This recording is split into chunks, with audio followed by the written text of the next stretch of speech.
Hello from the land of TV. This is King Cool. Welcome to the Toast Reviews. For those of you who don't know how this works, I watch a movie, I put something in the toaster, and I talk about it before my toast is finished. And today, we're starting off a brand new month. For the month of September is Mermaid Month. Ooh, there might be some sort of title there to put up there. You'll see it. So yeah, every month, every movie this month has something to do with mermaids. And considering I've already done Little Mermaid 2 and 3, there's actually not a whole lot of them, but we'll get to it eventually. So today, we're going to be reviewing Splash from 1984, directed by Ron Howard and starring Tom Hanks and Daryl Hannah. And in the toaster today, we're going to be having cinnamon bun toaster strudels. And here we go. Do you guys remember how I wasn't really thrilled with Pretty Woman? I kept getting reminded about... No, I don't watch a lot of romantic... I certainly don't watch a lot of romantic comedies from earlier than this decade, even then. Like in 2010, I saw a bunch of them, but that's just because I was trying to watch as many as possible. But this movie's 1 hour 50, and the first like 20 minutes of it are just Tom Hanks and every other character being kind of a-holes. Like John Candy just goes in and crashes his car into a bunch of crates of fruit and stuff, and I'm just like, okay, so John Candy's a drunk butthole? I'm trying to melt these frosting things. This is what I tend to do. Ow, hot. And then, apparently when Tom Hanks was a kid, he fell into the water out by Cape Cod and saw a little mermaid girl.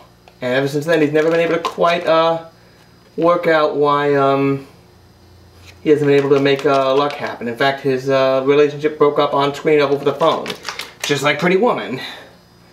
So there's that. That's melted enough. That'll be fine. And then he goes back to Cape Cod, which I'm pretty sure does not have coral in the way they show it, nor does to the harbors of New York, but what do I know? I'm not a biologist.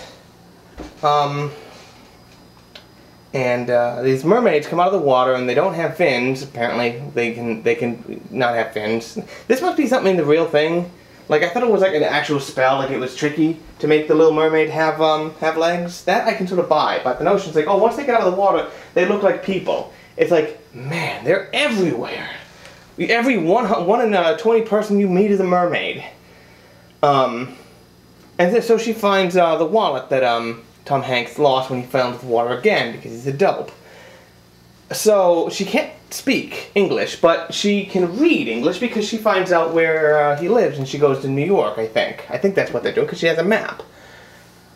So I'm like, okay, who taught her how to read if she doesn't speak English? And it's a good thing her hair is so permed. I mean, okay, it's the 80s. Everyone had permed hair. I'm surprised Tom Hanks didn't have a perm. But, okay, I'm being a little mean at this, but I didn't really like it.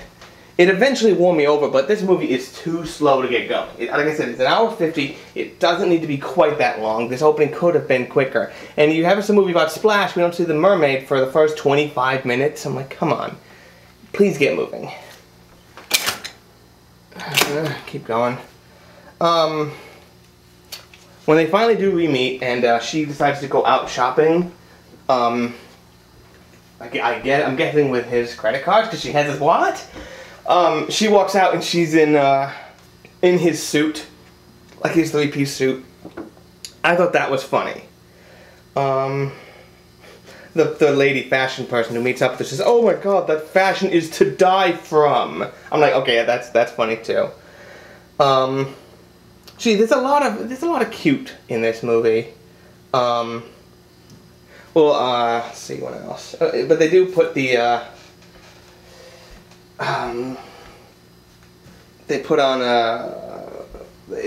she has, oh, I can only be out here for 6 days. Now, but here's the thing I didn't realize until about an hour in, is that he did not know that she was a mermaid at the beginning. And he's just like, oh, she's just a beautiful, weird girl who showed up naked on the Statue of Liberty.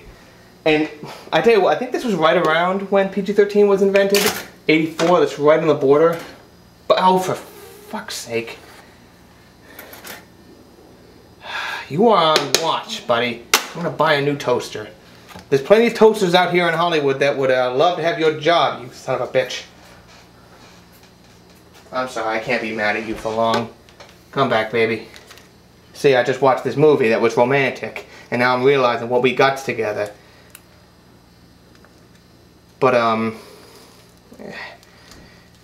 so the problem is, I think it is a bad conceit that he doesn't know, because at one point she's watching TV.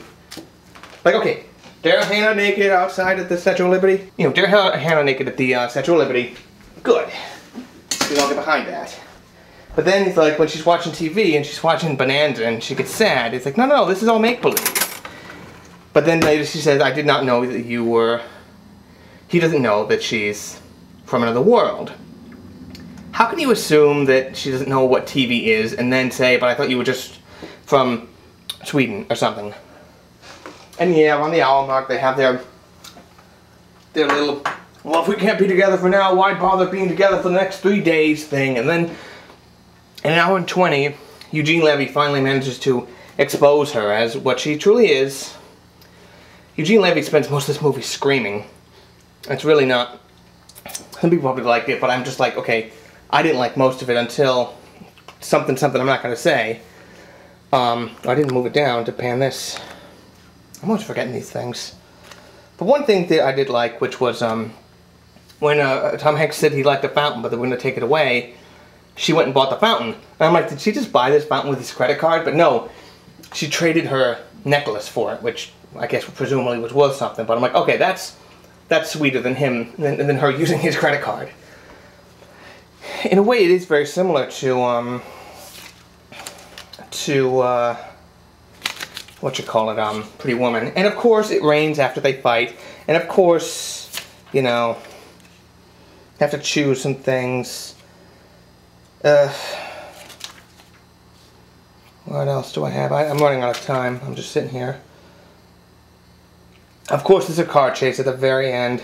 And maybe it's just me, but if it's I don't care if she's a mermaid. She's got human rights. So when they just kidnap her, I don't know. I'm like, really? Nobody raised any objections? Oh, she's not human. It's like, okay, take her out of the water and see how unhuman she looks. I'm gonna eat me this here toaster strudel, which is burning my flesh as we speak. Thank you all for watching. We'll be back with Mermaid Month next week. What could it be? Only you can find out. Thank you, and please drive home safe.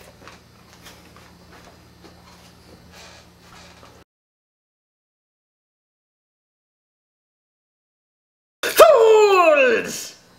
I mean, hello!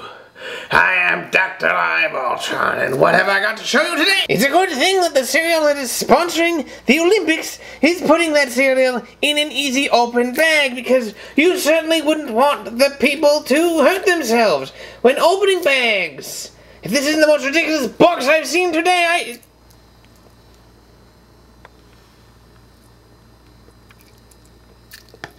I quit.